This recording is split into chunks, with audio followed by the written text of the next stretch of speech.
नमस्कार दोस्तों, जय हिंद, जय भारत। ज्योग्राफी सीरीज में ज्योग्राफी के थर्ड लेक्चर में ज्योग्राफी की तीसरी वीडियो में ज्योग्राफी की थर्ड क्लास में मैं चंद्रहास एक बार फिर से आप सभी का स्वागत करता हूं। आशा करता हूं कि ज्योग्राफी सीरीज आपको पसंद आ रही होगी और ज़बरदस्त तरीके से हम ज्योग्राफी के क्वेश्चन पढ़ रहे हैं। ज़बरदस्त तरीके से एक बेहतरीन टॉपिक चैप्टर उससे रिलेटेड जितने भी पॉइंट बन रहे हैं हम अच्छे तरीके से पढ़ते चल रहे हैं।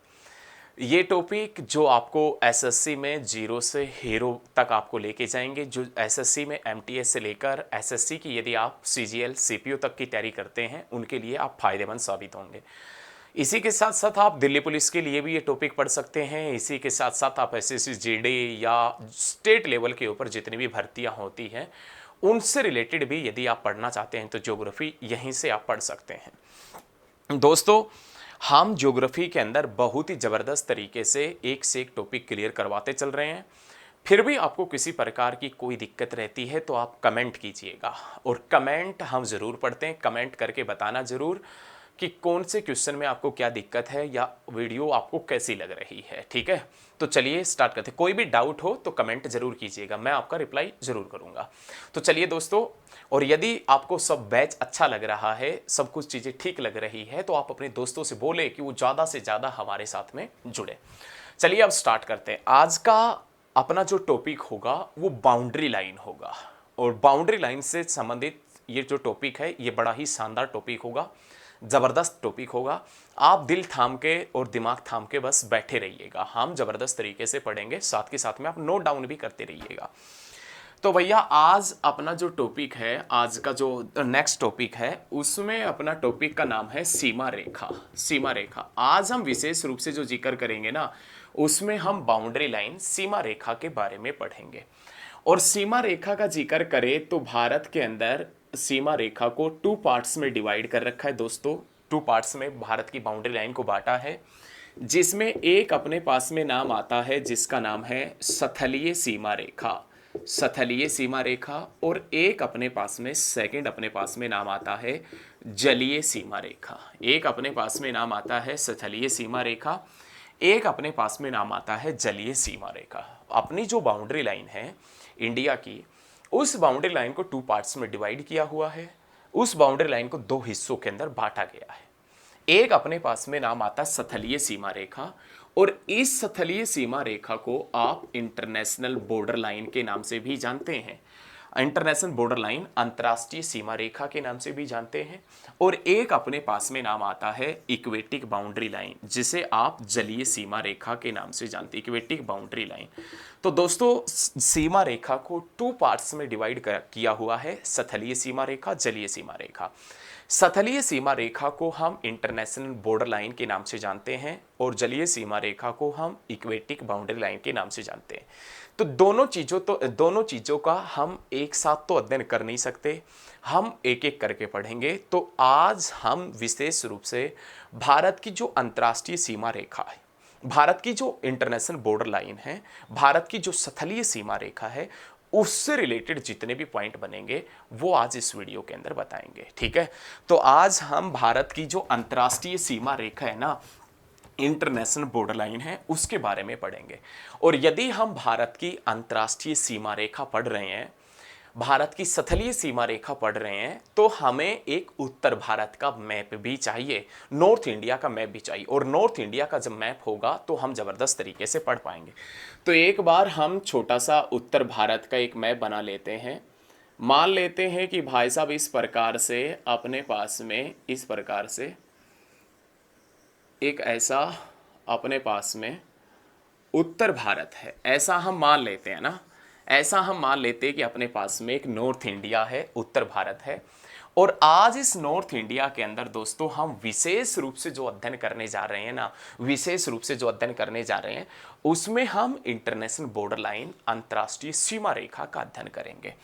और हम अंतर्राष्ट्रीय सीमा रेखा, या हम बात करें अपने पास में जो इंटरनेशनल जो बॉर्डर लाइन है उसका, तो भारत की अंतर्राष्ट्रीय सीमा रेखा, भारत की अंतर्राष्ट्रीय सीमा रेखा, भारत का इंटरनेशनल बॉर्डर लाइन या भारत की अंतर्राष्ट्रीय सीमा रेखा 15,106 अथवा 15,200 किलोमीटर लंबी है। भारत की अंतर्राष्ट्रीय सीमा रेखा या भारत का जो इंटरनेशनल बॉर्डर लाइन है वो 15,106 अथवा 15,200 किलोमीटर है। ये दोनों ही चीज़ें आपको बुक में मेंशन मिलेगी। लेकिन मिनिस्ट्री ऑफ होम अफेयर के अकॉर्डिंग देखें तो भारत का अंतर्राष्ट्रीय जो बॉर्डर लाइन है, इंटरनेशनल जो बॉर्डर लाइन है भारत का, वो 15,200 किलोमीटर है। तो ध्यान रखिएगा, जिसकी शुरुआत गुजरात से होती है इस प्रकार से, ये अपने पास में वेस्ट बंगाल तक, यहां से ये भारत की अंतर्राष्ट्रीय सीमा रेखा है जिसकी शुरुआत गुजरात से होती है और पश्चिम बंगाल तक फैला है। अब अपने पास में दोस्तों क्वेश्चन ये आता है कि भारत कितने देशों के साथ बाउंड्री लाइन बनाता है, तो आप बता देना 7 देशों के साथ। भारत कितने देशों के साथ में अंतर्राष्ट्रीय सीमा रेखा बनाता है? 7 देशों के साथ। इसके साथ भारत के कितने राज्य लगते हैं, तो इसके साथ में ओल्ड डाटा देखें, ओल्ड डाटा, तो इसके साथ में भारत के 17 राज्य लगते हैं, 17 स्टेट लगते हैं। लेकिन इसमें हमने जम्मू कश्मीर को राज्य ही माना है। यदि हम जम्मू कश्मीर को केंद्र शासित प्रदेश माने, यदि हम जम्मू कश्मीर को केंद्र शासित प्रदेश माने और लद्दाख को भी केंद्र शासित प्रदेश माने, तो भाई साहब इसके साथ में अपने 16 राज्य और 2 केंद्र शासित प्रदेश लगते हैं, एक जम्मू कश्मीर और एक अपने पास में नाम आता है लद्दाख का। ध्यान रखिएगा, यदि हम 17 स्टेट माने, पुराने डाटा के अनुसार चले, तो भारत के साथ अंतर्राष्ट्रीय सीमा रेखा बनाते हैं 7 देश। उन 7 देशों के साथ में भारत के 17 राज्य लगते हैं। ये तो है पुराना डाटा। और नया डाटा हम देखें और जम्मू कश्मीर को हम केंद्र शासित प्रदेश बना दें, जम्मू कश्मीर और लद्दाख को, तो 16 राज्य और 2 केंद्र शासित प्रदेश भारत के साथ में भारत के 7 देशों के साथ में लगते हैं। 16 राज्य और 2 केंद्र शासित प्रदेश अंतर्राष्ट्रीय सीमा रेखा, इंटरनेशनल बॉर्डर लाइन बनाते हैं।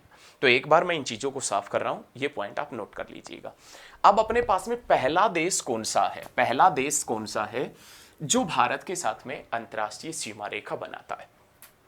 तो दोस्तों अपने पास में पहला एक देश पड़ता है जिसका नाम पाकिस्तान है, जो दिलजले टाइप का है और जो भारत के साथ में 33-23 किलोमीटर लंबी सीमा रेखा बनाता है। पाकिस्तान भारत के साथ में 33-23 किलोमीटर लंबी सीमा रेखा बनाता है, जिसके साथ में लगता है गुजरात, जिसके साथ में राजस्थान, पंजाब, जम्मू कश्मीर और लद्दाख का कुछ हिस्सा भी लगता है। नया जो लद्दाख बना है इसका कुछ हिस्सा पीओके के साथ में लगता है, एक्चुअल में पीओके के साथ में। तो विशेष रूप से आप जम्मू कश्मीर, पंजाब, राजस्थान और गुजरात याद रखिएगा जो पाकिस्तान के साथ में लगता है।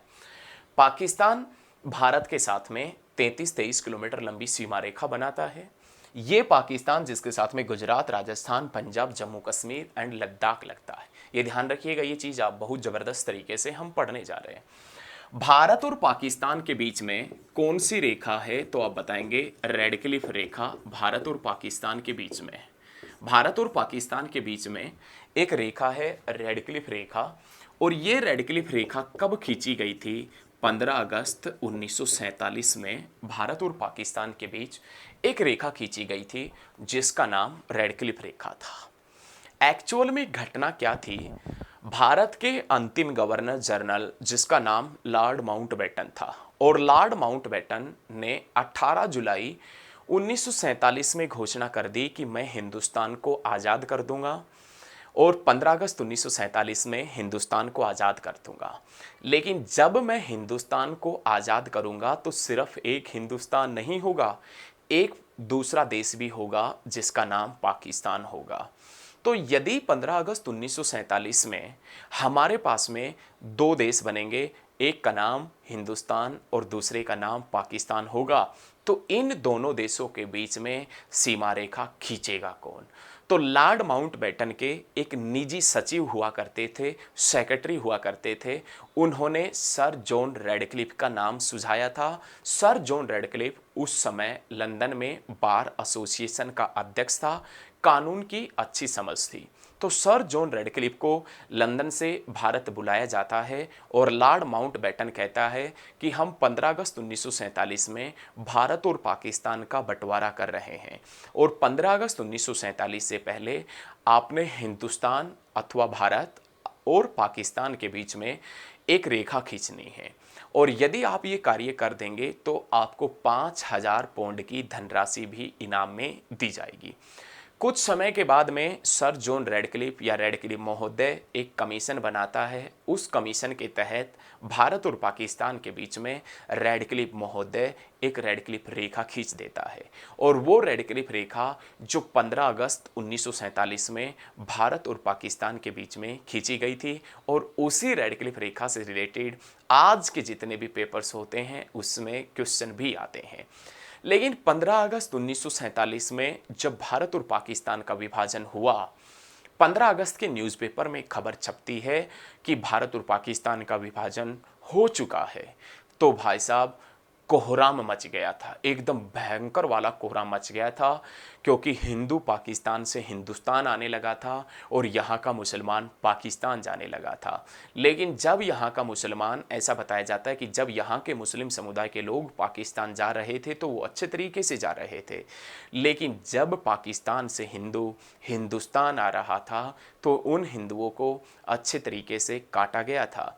काट करके उन हिंदुओं को ट्रेनों में भर दिया गया था। वो ट्रेन सबसे पहले अमृतसर आई थी और अमृतसर में उन लाशों को नहीं उतरने दिया था। बाद में वो ट्रेनें दिल्ली तक आई थी। दिल्ली के अंदर उन लाशों को फावड़े से समाकर पेट्रोल डालकर तब उनको जलाया गया था। ये हम नहीं कह रहे, ये तो नथुराम गोडसे को जब फांसी की सज़ा सुनाई गई थी उस समय नथुराम गोडसे ने ये स्टेटमेंट दी थी। लेकिन प्यारे दोस्तों ध्यान रखिएगा, उस समय होता क्या है कि सेम टू सेम गदर एक प्रेम कथा वाला सीन बन गया था, लेकिन सनी देओल नहीं था, हैंडपंप नहीं उखाड़ा था, लेकिन हुआ ऐसा ही था सेम टू सेम गदर एक प्रेम कथा वाला। बाद में सनी देओल को बैन भी कर दिया था पाकिस्तान जाने पर। लेकिन रेडक्लिफ महोदय रेखा खींच देते हैं। 15 अगस्त 1947 में भारत और पाकिस्तान का बंटवारा हो जाता है। लेकिन इसी बीच सर जॉन रेडक्लिफ के ऊपर एक भविष्यवाणी कर दी गई कि यदि ज़्यादा दिन तक ये भारत में रहा ये व्यक्ति तो इसकी निर्मम तरीके से हत्या कर दी जाएगी। सर जॉन रेडक्लिफ भारत छोड़ के भाग जाता है, लंदन में रहने लगता है। लंदन में अपने सिक्योरिटी गार्ड से कहता है कि किसी को भी यदि मेरे से मिलना हो तो आप मेरी अनुमति के बिना किसी को अंदर मत आने देना। लेकिन उसी समय एक भारत के वरिष्ठ पत्रकार हुआ करते थे जिसका नाम कुलदीप नैयर था। वो Kuldip Nayar sir John Radcliffe से मुलाकात करता है और Kuldip Nayar sir John Radcliffe से कहता है कि आप कैसा महसूस कर रहे हैं दो देशों के बीच में हिंदुस्तान और पाकिस्तान का बंटवारा करके। तो सर जॉन रेडक्लिफ ने कहा कि मुझे अत्यंत दुख है, क्योंकि मेरी वजह से हजारों की संख्या में लोग मारे गए, हजारों की संख्या में, लाखों की संख्या में लोग मेरी वजह से बेघर हो गए। इसी बीच सर जॉन रेडक्लिफ एक स्टेटमेंट देता है कि पाकिस्तान वालों को तो खुश होना चाहिए, वो उल्टा हमारा विरोध कर रहे हैं। ये बात जब कुलदीप नैयर ने सुनी तो कुलदीप नैयर भी आश्चर्यचकित रह गए। उन्होंने कहा कि पाकिस्तान वालों को खुश क्यों होना चाहिए। तो सर जॉन रेडक्लिफ ने कहा कि पाकिस्तान के कब्जे में कोई भी बड़ा शहर नहीं था, पाकिस्तान के कब्जे में कोई भी बड़ा शहर नहीं था। हमने हिंदुओं की संपत्ति ज़्यादा होने के बावजूद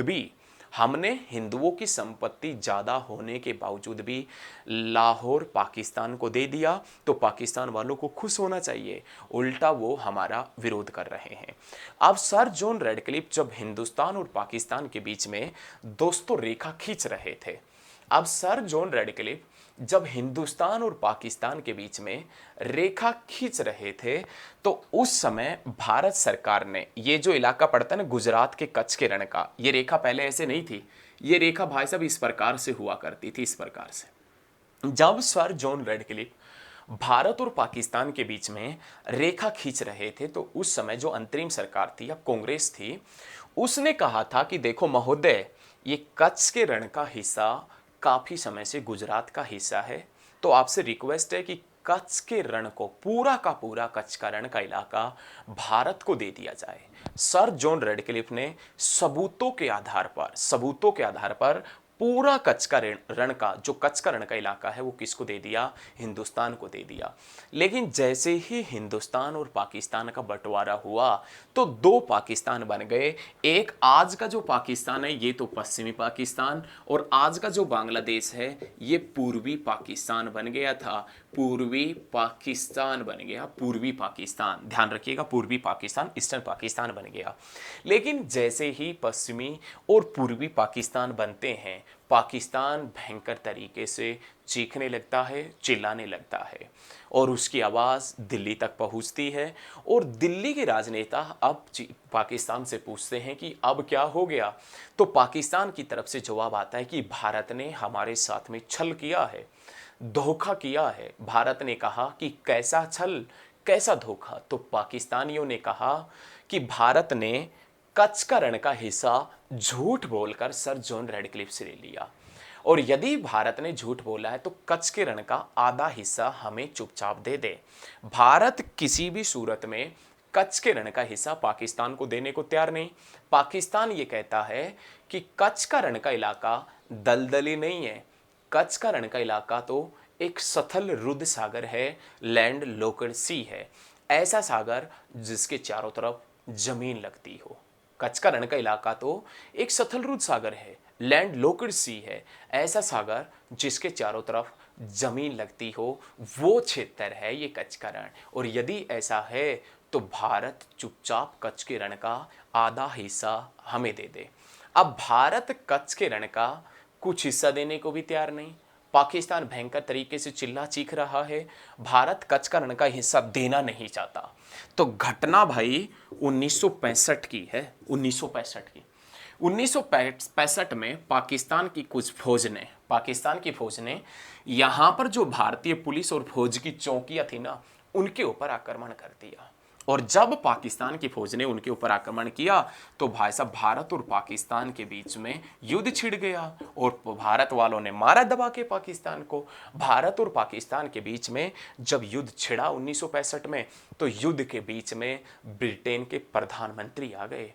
मामला इंटरनेशनल कोर्ट में पहुंच गया। इंटरनेशनल कोर्ट जो द हेग नीदरलैंड के अंदर है, और इंटरनेशनल कोर्ट से ऑर्डर आया कि भारत चुपचाप कच्छ के रण का आधा हिस्सा हमें दे दे। लेकिन भारत किसी भी सूरत में, इंटरनेशनल कोर्ट से ऑर्डर आया कि भारत चुपचाप कच्छ के रण का 9065 वर्ग किलोमीटर क्षेत्रफल पाकिस्तान को दे दे। 9065 वर्ग किलोमीटर क्षेत्रफल पाकिस्तान को दे दे। भारत ने इंटरनेशनल कोर्ट का ऑर्डर माना।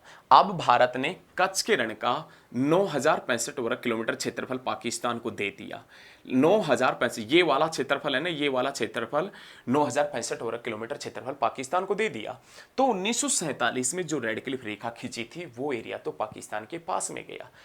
अब जैसे ही ये हिस्सा बना भारत का, ये मैप बना, भारत और पाकिस्तान के बीच में कच्छ के रण के अंदर दोबारा रेखा कब खींची गई थी? 1969 के अंदर, 1969 में कच्छ के रण के अंदर दोबारा रेखा खींची गई थी। लेकिन प्यारे साथियों, जैसे ही ये रेखा खींची तो यहां से 24 डिग्री लैटिट्यूड गुजरता है, 24 डिग्री अक्षांश। 24 डिग्री अक्षांश भी कौन से दो देशों के बीच में स्थित है? भारत और पाकिस्तान में। 24 डिग्री लैटिट्यूड को लेकर विवाद भारत और पाकिस्तान के बीच में है, और कच्छ के रण को लेकर भी विवाद भारत और पाकिस्तान के बीच में ही है, ये ध्यान रखिएगा। लेकिन 1947 की घटना है, 1947 की घटना। अब ये विवाद तो सुलझ गया और विवाद उत्पन्न हो गया।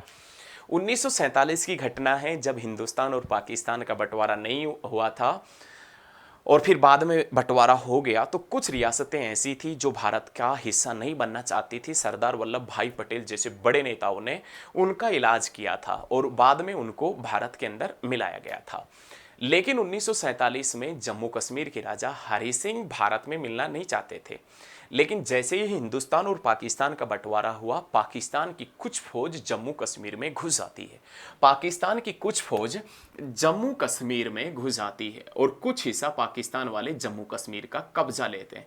पाकिस्तान की कुछ फौज जम्मू कश्मीर में घुस जाती है, और कुछ हिस्सा जम्मू कश्मीर का पाकिस्तान की फौज या पाकिस्तान वाले कब्जा लेते हैं, और वही क्षेत्र बाद में विवाद की जड़ अथवा पीओके बनता है। वही क्षेत्र बाद में विवाद की जड़ अथवा पीओके बनता है। लेकिन घटना भाई साहब 1971 की है। 1971 में पाकिस्तान की फौज ने यहां पर जो भारत की फौज थी ना, उसके ऊपर आक्रमण कर दिया। 1971 में घटना 3 दिसंबर 1971 की। 3 दिसंबर 1971 में पाकिस्तान की फौज ने जम्मू कश्मीर के अंदर भारतीय फौज के ऊपर आक्रमण कर दिया। जैसे ही भारतीय फौज के ऊपर आक्रमण किया, भारतीय फौज ने भाई साहब मारा दबा के पाकिस्तान को। 16 दिसंबर 1971 में पाकिस्तान के 93,000 सैनिकों ने अपने लेफ्टिनेंट जनरल नियाजी के नेतृत्व में 3 दिसंबर 1971 में भारत और पाकिस्तान के बीच में युद्ध स्टार्ट होता है और 16 दिसंबर 1971 में पाकिस्तान के लेफ्टिनेंट जनरल नियाजी के नेतृत्व में पाकिस्तानी सेना ने इंडियन आर्मी के सामने घुटने टेक दिए थे। पाकिस्तान को मारा था भयंकर तरीके से इंडियन आर्मी ने। और जैसे ही पाकिस्तान ये युद्ध हारा था ना दोस्तों, जैसे ही पाकिस्तान ये युद्ध हारा था, 16 दिसंबर 1971 में पूर्वी पाकिस्तान का नाम बदलकर बांग्लादेश कर दिया था। भारत सरकार के प्रयासों से या भारत की मिलिट्री के प्रयासों से ही बना है बांग्लादेश। अब पूर्वी पाकिस्तान का नाम नहीं है, अब तो एक देश है जिसका नाम बांग्लादेश है, ये ध्यान रखिएगा। लेकिन मैं इसी के साथ में बता दूं, दोनों देशों के बीच में युद्ध समाप्त हो जाता है, पाकिस्तान युद्ध हार चुका होता है। उस समय पाकिस्तान का राष्ट्रपति जुल्फिकार अली भुट्टो था। वो इंदिरा गांधी को फोन करके कहता है कि जहां पर दोनों देशों की सेना खड़ी है ना, उसको वहीं खड़े रहने देना। मैं अगले साल भारत आऊंगा, हम दोनों बैठ के इस मामले को सुलझा लेंगे। अप्रैल 1972 की घटना है दोस्तों। अप्रैल 1972 में पाकिस्तान के राष्ट्रपति जुल्फिकार अली भुट्टो भारत आते हैं, शिमला के अंदर आते हैं और शिमला में उनके और इंदिरा गांधी के बीच में समझौता होता है। और वो जुल्फिकार अली भुट्टो भयंकर तरीके से भारत की प्रधानमंत्री इंदिरा गांधी के सामने गिड़गिड़ाने लगता है कि आपसे रिक्वेस्ट है, जहां पर पाकिस्तान की फौज जम्मू कश्मीर में खड़ी है ना, वहीं खड़े रहने देना, उल्टा जाने का मत कहना। आज के बाद में हम एक गोली नहीं चलाएंगे, कभी भी सीज फायर का उल्लंघन नहीं होगा। इंदिरा गांधी ने फिर विश्वास कर लिया, वरना पीओके कब्जा लेने का अच्छा मौका था। इंदिरा गांधी ने फिर विश्वास कर लिया और जुल्फिकार अली भुट्टो ने कहा कि जहां पर दोनों देशों की सेना खड़ी है, उसी को हम युद्ध विराम रेखा मान लेते हैं। तो जहां पर दोनों देशों की सेनाएं जम्मू कश्मीर के अंदर अप्रैल 1972 के अंदर खड़ी थी, उसी के बीच के क्षेत्र को एलओसी माना गया था। तो कहने का मतलब एलओसी का निर्धारण, एलओसी लाइन ऑफ कंट्रोल का निर्धारण अप्रैल 1972 में किया गया था दोस्तों।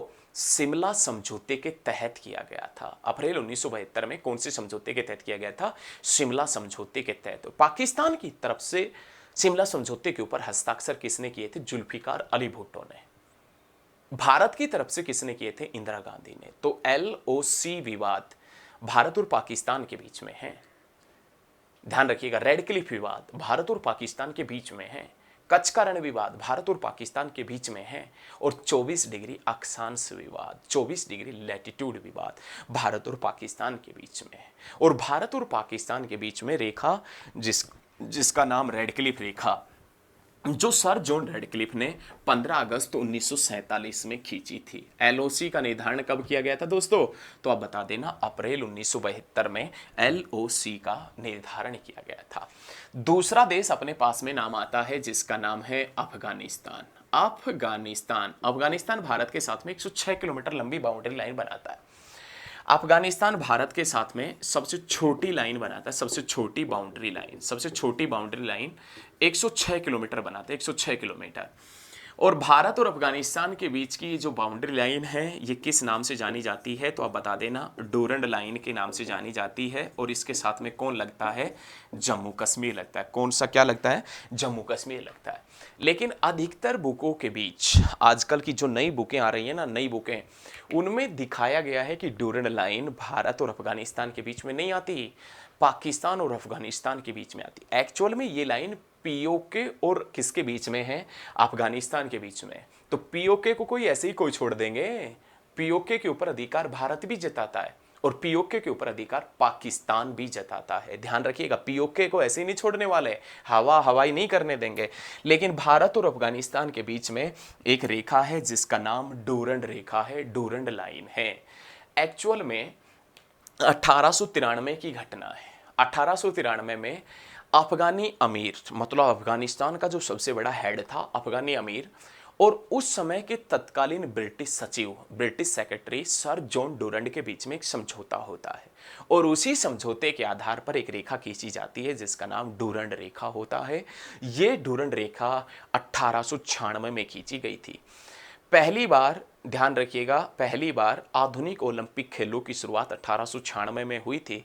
पहली बार राष्ट्रीय गीत 1896 में गाया गया था और स्वामी विवेकानंद, जिसके गुरु का नाम रामकृष्ण परमहंस था, स्वामी विवेकानंद ने रामकृष्ण परमहंस मिशन की शुरुआत भी 1896 में ही की थी। जिस व्यक्ति की याद में नोबेल पुरस्कार दिया जाता है उस व्यक्ति की डेथ भी 1896 के अंदर ही हुई थी। ध्यान रखना दोस्तों, छोटी लाइन भारत के साथ में सबसे छोटी लाइन अफगानिस्तान बनाता है, 106 किलोमीटर बनाता है, 106 किलोमीटर अफगानिस्तान, जिसकी राजधानी काबुल है, जिसके ऊपर तालिबानियों का कब्जा हो गया और ये जिसके साथ में जम्मू कश्मीर लगता है और भारत और अफगानिस्तान के बीच में डूरंड रेखा है। कुछ लोग इस रेखा को नहीं मानते। अब जो चीजें कोई नहीं मानता, लोग तो किसी से खुश नहीं है क्योंकि सभी को खुश तो ऊपर वाला नहीं कर सकता। कुछ लोग इस रेखा को इसलिए नहीं मानते कि क्योंकि कुछ लोग कहते हैं कि यह समझौता हमारा भारत के साथ में नहीं हुआ, यह समझौता अफगानिस्तान और ब्रिटिश भारत के साथ में हुआ था। तो जब तक भारत ब्रिटिश था उस समय तक यह समझौता लागू था, उसके बाद में यह समझौता नहीं चलेगा, खत्म हो गया रे, सब कुछ नहीं है यह समझौता कोई भी। कुछ लोग ये कहते हैं कि यह समझौता जिस अफगानी अमीर के साथ में था ना, अफगानी अमीर के साथ में हुआ था, बस उसकी मृत्यु तक ही लागू था। जिस दिन उसकी मृत्यु हुई उसी दिन ये समझौता खत्म हो गया। कुछ लोग ये कहते हैं कि ये समझौता भारत और अफगानिस्तान के बीच में 100 साल के लिए हुआ था, 100 साल के लिए हुआ था। तो 100 साल मतलब 1893 में हुआ, समझौता 1993 में खत्म। लेकिन भारत और अफगानिस्तान के बीच में रेखा डूरंड रेखा है जिसके साथ में जम्मू कश्मीर लगता है और अफगानिस्तान सबसे लंबी बाउंड्री लाइन पाकिस्तान के साथ में बनाता है, ये भी आप ध्यान रखिएगा। ठीक है दोस्तों, तो उसके बाद में अपने पास में नाम आता चीन। चीन जो 3488 किलोमीटर लंबी बाउंड्री लाइन भारत के साथ में लगाता है, 3488 किलोमीटर लंबी बाउंड्री लाइन भारत के साथ में लगाता है। कौन सा देश, तो आप बता देना, चीन। बहुत जबरदस्त तरीके से पढ़ेंगे, एकदम शानदार तरीके से पढ़ेंगे। चीन और भारत के बीच, चीन और भारत के बीच में एक रेखा है जिसका नाम क्या है, तो आप बता देना, मैकमोहन रेखा। चीन और भारत के बीच में एक रेखा है जिसका नाम है मैकमोहन रेखा। एक्चुअल में ये रेखा हम पहले चीन के साथ में बनाते ही नहीं थे। एक्चुअल में ये रेखा हम पहले चीन के साथ में बनाते ही नहीं थे। ये रेखा हम तिब्बत के साथ में बनाते थे। ये सारा का सारा इलाका है ना, ये सारा का सारा इलाका तिब्बत का है और इस तिब्बत के ऊपर दोस्तों 1950 में, इस तिब्बत के ऊपर दोस्तों 1950 में कब्जा हो गया चीन का। चीन ने कब्जा लिया ये तिब्बत।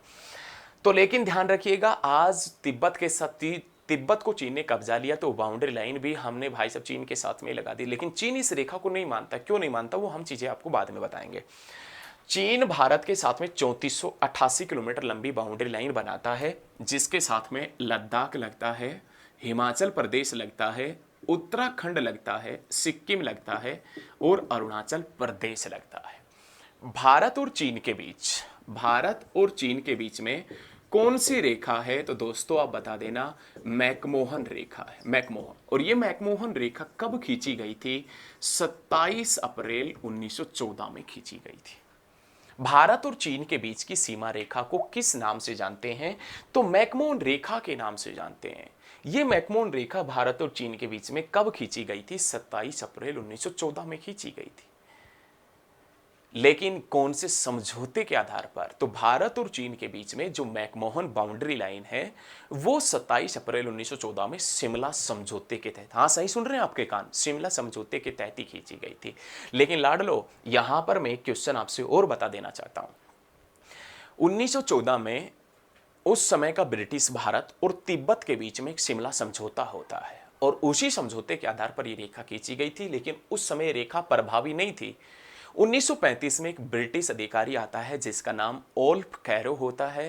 वो कहता है कि भैया 1914 में जो रेखा खींची गई थी उसको लागू करो। तो 1939 में तिब्बत और भारत के बीच में रेखा खींची गई थी। लेकिन 1950 में तिब्बत के ऊपर कब्जा हो गया चीन का, तो ये रेखा चीन और भारत के बीच में हो जानी चाहिए। लेकिन चीन इस रेखा को नहीं मानता क्योंकि चीन तो ये कहता है क्योंकि चीन तो यह कहता है कि यह रेखा तो हमने भारत के साथ में कभी खींची ही नहीं, यह रेखा तो तिब्बत और ब्रिटिश भारत के साथ में खींची थी। चीन ये कहता है कि चलो हम मान लेते कि तिब्बत और भारत के बीच में खींची, तब भी मान लेते, लेकिन ये रेखा तो ब्रिटिश भारत के साथ में खींची थी, तो ब्रिटिश भारत 1947 तक था। 1947 के बाद इस रेखा का कोई वजूद नहीं है, चीन ऐसा मानता है। लेकिन हम अपने एग्जाम्स के अकॉर्डिंग चले तो भारत और चीन के बीच में एक बाउंड्री लाइन है, और उस बाउंड्री लाइन को मैकमोहन रेखा के नाम से जानते हैं, जो 27 अप्रैल 1914 में खींची गई थी। और ध्यान रखिएगा, शिमला समझौते के आधार पर जिक्र 1914 का आया है, तो ध्यान रखिएगा 1914 में ही एक नहर बनी थी, एक कैनाल बनी थी, जिसका नाम था पनामा कैनाल, पनामा नहर, जो उत्तर अमेरिका महाद्वीप को दक्षिण अमेरिका महाद्वीप से जोड़ती है। लेकिन दोस्तों ये पड़ता अपना लद्दाख, और लद्दाख का कुछ हिस्सा ना, लद्दाख का कुछ हिस्सा चीन ने कब्जा रखा है। और जो लद्दाख का हिस्सा चीन ने कब्जा रखा है, जो लद्दाख का हिस्सा चीन ने कब्जा रखा है, उसको अपन अक्साई चीन के नाम से जानते हैं। जो लद्दाख का हिस्सा चीन ने कब्जा रखा है, उसको हम अक्साई चीन के नाम से, अक्साई चीन के नाम से जानते हैं। जो लद्दाख का हिस्सा चीन ने कब्जा रखा है, उसको अक्साई चीन के नाम से जानते हैं। और अक्साई चीन और जम्मू कश्मीर या लद्दाख के बीच में LAC स्थित है, line of actual control. Aksai चीन और जम्मू कश्मीर के बीच में LAC स्थित है, LAC मतलब लाइन ऑफ एक्चुअल कंट्रोल स्थित है। लेकिन दोस्तों थोड़ा सा आप रुक के चलिएगा, एक्चुअल में अक्साई चीन का क्षेत्रफल लद्दाख के कुल क्षेत्रफल का 20% है। मतलब जम्मू कश्मीर या लद्दाख का कितना परसेंट क्षेत्रफल चीन ने कब्जा रखा है, तो 20%। और जितना क्षेत्रफल लद्दाख का चीन ने कब्जा रखा है ना, उतना तो ऐसा बताया जाता है भूटान का ओवरऑल क्षेत्रफल है, उतना तो ऐसा बताया जाता है कि भूटान का ओवरऑल क्षेत्रफल है। तो अक्साई चीन तो ध्यान रखिएगा दोस्तों, अक्साई चीन और लद्दाख के बीच, अक्साई चीन और लद्दाख के बीच में क्या स्थित है, LAC line of actual control स्थित है। उसके बाद में दोस्तों नाम आता है अपने पास में नेपाल। नेपाल बहुत पड़ोसी देश है नेपाल, जो 1751 किलोमीटर लंबी सीमा रेखा लगाता है, 1751 किलोमीटर लंबी सीमा रेखा बनाता है, जिसके साथ में लगता है उत्तराखंड, जिसके साथ में लगता है यूपी, जिसके साथ में लगता है बिहार, जिसके साथ में ये हिस्सा लगता है वेस्ट बंगाल का, पश्चिम बंगाल का, और ये हिस्सा लगता है सिक्किम। तो सिक्किम, पश्चिम बंगाल, बिहार, यूपी, उत्तराखंड, ये लगते हैं किसके साथ में, नेपाल के साथ में। भारत और नेपाल के बीच में कोई इतना इम्पोर्टेंट बाउंड्री लाइन नहीं है, भारत और नेपाल के बीच में इतना महत्वपूर्ण कोई बाउंड्री लाइन नहीं है जिसके बारे में हम आपको बताएं। भारत और नेपाल के बीच में कोई भी व्यक्ति कभी भी आ जा सकता है, कोई वीज़ा वगैरह की ज़रूरत भी नहीं पड़ती। लेकिन दोस्तों 1858 में ब्रिटिश भारत और नेपाल के बीच में एक समझौता हुआ था। उस समझौते के आधार पर ही 10 फीट चौड़ी पट्टी को बाउंड्री लाइन के रूप में माना गया था। लेकिन भारत और नेपाल का कोई इंटरनेशनल ऐसा बॉर्डर नहीं जिसके बारे में हम आपको बताएं। लेकिन नेपाल के साथ में हिमाचल प्रदेश, उत्तराखंड, उत्तर प्रदेश, बिहार, पश्चिम बंगाल और सिक्किम, 5 स्टेट नेपाल के साथ में लगते हैं। उसके बाद में दोस्तों नाम आता भूटान, और भूटान भारत के साथ में 699 किलोमीटर लंबी सीमा रेखा बनाता है। भारत के साथ दूसरी सबसे छोटी अंतर्राष्ट्रीय सीमा रेखा, भारत के साथ दूसरी सबसे छोटी जो अंतर्राष्ट्रीय सीमा रेखा बनाता है, वो कौन बनाता है दोस्तों, भूटान। भूटान के साथ में कितना किलोमीटर, 699 किलोमीटर, जिसमें सिक्किम का नाम आता है, ये अपने पास में नाम आता है पश्चिम बंगाल का, यहाँ पर अपने पास में लगता है असम, और ऊपर अरुणाचल प्रदेश। भूटान के साथ में लगता है सिक्किम, पश्चिम बंगाल, असम, अरुणाचल प्रदेश, और भूटान के साथ में 4 राज्य लगते हैं। 699 किलोमीटर भूटान बनाता है। उसके बाद में दोस्तों नाम आता है अपने पास में म्यांमार। म्यांमार जिसे पहले बर्मा के नाम से जाना जाता था, म्यांमार जिसे पहले बर्मा के नाम से जाना जाता था। भारत सरकार अधिनियम 1935 के तहत 1937 में ये बर्मा अलग हुआ था। लेकिन सर्वाधिक मात्रा में यहाँ पर बर्मी जनजाति रहती थी, जिसके कारण इसका नाम बर्मा पड़ गया था। ये ध्यान रखिएगा, बहुत ज़बरदस्त तरीके से हम पढ़ेंगे, बर्मा इसका नाम पड़ गया था। लेकिन बर्मा कुछ समय के बाद फिर भारत में मिला दिया गया, और 1948 में बर्मा पूर्ण रूप से स्वतंत्र हुआ है। आज ये बर्मा म्यांमार के नाम से जाना जाता है। और भारत के साथ में ये म्यांमार और भारत के बीच की बाउंड्री लाइन कितना किलोमीटर लंबी है? 1643 किलोमीटर लंबी है, 1643 किलोमीटर, जिसके साथ में अरुणाचल प्रदेश, नागालैंड, मणिपुर और मिजोरम लगता है। मिजोरम, मणिपुर, नागालैंड, अरुणाचल प्रदेश, जिसके साथ में अरुणाचल प्रदेश, नागालैंड, मणिपुर और मिजोरम लगता है। भारत और म्यांमार की सीमा के ऊपर, ये भारत और म्यांमार की जो बाउंड्री लाइन है ना, यहाँ पर एक पर्वत फैला है जिसका नाम अराकान योमा पर्वत है। भारत और म्यांमार की सीमा के ऊपर नेचुरल बाउंड्री लाइन, प्राकृतिक सीमा रेखा कौन सा पर्वत बनाता है? तो भारत और म्यांमार की सीमा के ऊपर प्राकृतिक सीमा रेखा बनाने वाला पर्वत जिसका नाम अराकान योमा पर्वत है। अराकान योमा पर्वत ये हिमालय का हिस्सा है। अराकान योमा पर्वत जो हिमालय का हिस्सा है, जो 1643 किलोमीटर म्यांमार के साथ में लगता है। और म्यांमार जिसके साथ में मिजोरम, मणिपुर, नागालैंड और अरुणाचल प्रदेश लगते हैं। म्यांमार जिसे पहले बर्मा के नाम से जानते थे। उसके बाद में दोस्तों, उसके बाद में अपने पास में बहुत ही जबरदस्त पर्सन आता है, बहुत ही शानदार। अपने पास में नाम आता है किसका? तो आप बता देना, बांग्लादेश। बांग्लादेश भारत के साथ में 4096 किलोमीटर लंबी अंतर्राष्ट्रीय सीमा रेखा बनाता है। बांग्लादेश भारत के साथ में 4096, बांग्लादेश भारत के साथ में 4096 किलोमीटर लंबी अंतर्राष्ट्रीय सीमा रेखा बनाता है। भारत के साथ में सबसे लंबी बाउंड्री लाइन बनाने वाला जो देश है ना, सबसे लंबी बाउंड्री लाइन बनाने वाला देश, वो बांग्लादेश ही है। सबसे लंबी बाउंड्री लाइन बनाने वाला देश कौन सा है? बांग्लादेश है, जिसके साथ में लगता है पश्चिम बंगाल, असम, और ये लगता है मेघालय, ये लगता है त्रिपुरा और मिजोरम। मिजोरम, त्रिपुरा और मेघालय, असम, पश्चिम बंगाल। बांग्लादेश के साथ में भारत के 5 राज्य लगते हैं, जिसमें पश्चिम बंगाल का नाम आता है, जिसमें असम का नाम आता है, जिसमें मेघालय का नाम आता है, जिसमें त्रिपुरा का नाम आता है और जिसमें मिजोरम का नाम आता है। ध्यान रखिएगा, भारत के साथ में सबसे लंबी बाउंड्री लाइन बनाने वाला देश बांग्लादेश है। 4096 किलोमीटर लंबी सीमा रेखा बनाता है। लेकिन ये दोस्तों त्रिपुरा है, त्रिपुरा, और इस त्रिपुरा को 3 तरफ से बांग्लादेश ने घेर रखा है। और त्रिपुरा और बांग्लादेश के बीच की लाइन जीरो लाइन के नाम से जानी जाती है। त्रिपुरा और बांग्लादेश की जो बाउंड्री लाइन है, बीच की लाइन है, वो किस नाम से जानी जाती है? जीरो लाइन के नाम से। त्रिपुरा और बांग्लादेश के बीच की लाइन जीरो लाइन के नाम से जानी जाती है, ये आप ध्यान रखिएगा। लेकिन इसी के साथ में एक पॉइंट आज तक आपने नहीं सुना होगा, अंत क्षेत्र का नाम आता है इनक्लेव एरिया। एक्चुअल में इनक्लेव एरिया या अंत क्षेत्र होते ही क्या है? किसी भी देश का ऐसा भूभाग, किसी भी देश का ऐसा भूभाग जिसके 3 तरफ अथवा चारों तरफ, किसी भी देश का ऐसा भूभाग जिसके 3 तरफ अथवा चारों तरफ कोई दूसरा देश लगता हो, कोई दूसरा कंट्री टच करता हो, वो क्षेत्र ना, वो क्षेत्र किस नाम से जाना जाता है? अंत क्षेत्र, इनक्लेव एरिया के नाम से जाना जाता है। जब घटना 1947 की है, जब भारत और पाकिस्तान का बंटवारा हुआ था, तो कुछ अंत क्षेत्र भारत के पूर्वी पाकिस्तान अथवा बांग्लादेश में आ गए थे और बांग्लादेश के कुछ अंत क्षेत्र भारत में आ गए थे। उनमें आने जाने के लिए भारत सरकार ने और बांग्लादेश की सरकार ने एक 3 बीघा कॉरिडोर खोला था। 3 बीघा गलियारा, 3 बीघा गलियारा जिसकी चौड़ाई 178 मीटर है, और वो 3 बीघा कॉरिडोर भारत और बांग्लादेश के बीच में था। लेकिन नरेंद्र मोदी सरकार ने ये अंत क्षेत्रों का विवाद ही खत्म कर दिया। कुछ अंत क्षेत्र भारत के बांग्लादेश में थे, वो भारत में ही रह गए, और भारत के बांग्लादेश में थे, वो बांग्लादेश में रह गए, और बांग्लादेश के भारत में थे, वो भारत में ही रह गए। तो प्यारे साथियों, भारत और बांग्लादेश के बीच में अंत क्षेत्रों में आने जाने के लिए 3 बीघा कॉरिडोर था।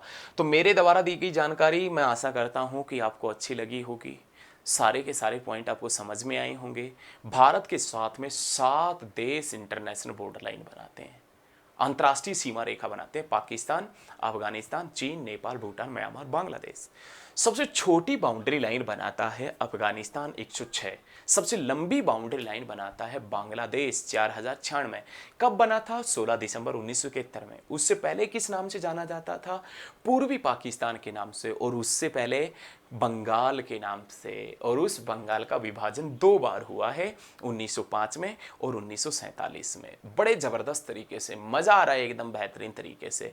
और भारत और म्यांमार के बीच में अराकानियोमा पर्वत, बांग्लादेश त्रिपुरा के बीच में जीरो लाइन, भारत चीन के बीच में मैकमो लाइन, भारत अफगानिस्तान के बीच में डूरंड लाइन, भारत पाक के बीच में रेड क्लिफ लाइन।